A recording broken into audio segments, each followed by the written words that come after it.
jeunes autistes viennent passer une radiographie. Anodin pour la plupart d'entre nous, mais pas pour eux. L'examen est le plus souvent impossible à cause de leurs problèmes de relation aux autres et à l'environnement. L'équipe va les habituer à l'apprivoiser. Il s'agit d'une simulation.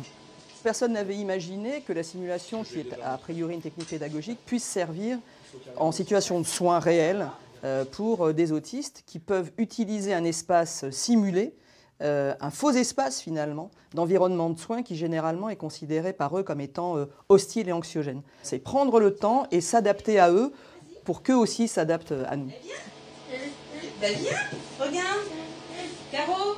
C'est une première en France. La scène est filmée. Médecins, étudiants, manipulateurs radio observent la prise en charge simulée avec étonnement.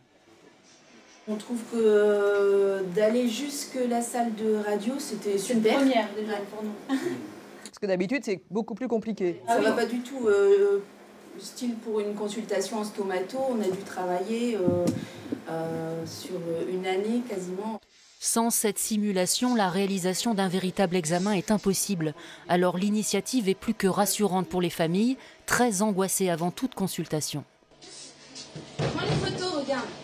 Je prends par exemple ma fille qui a dû faire un scanner, on a dû le faire sous anesthésie générale, c'est quand même dommage de faire une anesthésie générale avec tous les risques que ça comporte et l'organisation. Et donc c'est un grand soulagement de savoir qu'on a un enfant différent mais qu'on va quand même pouvoir le soigner en lui faisant passer dans de bonnes conditions et sans le faire souffrir, même psychologiquement, des examens dont on a absolument besoin pour le soigner. Si l'expérience permet aux autistes de dédramatiser l'hôpital, elle a aussi pour but de sensibiliser les soignants à la prise en charge de ce public particulier et d'adopter le comportement adéquat.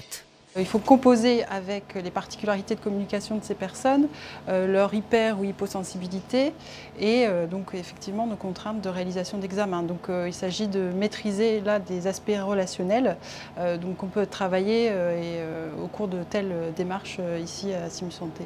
Le but, c'est d'analyser les comportements des autistes et des soignants.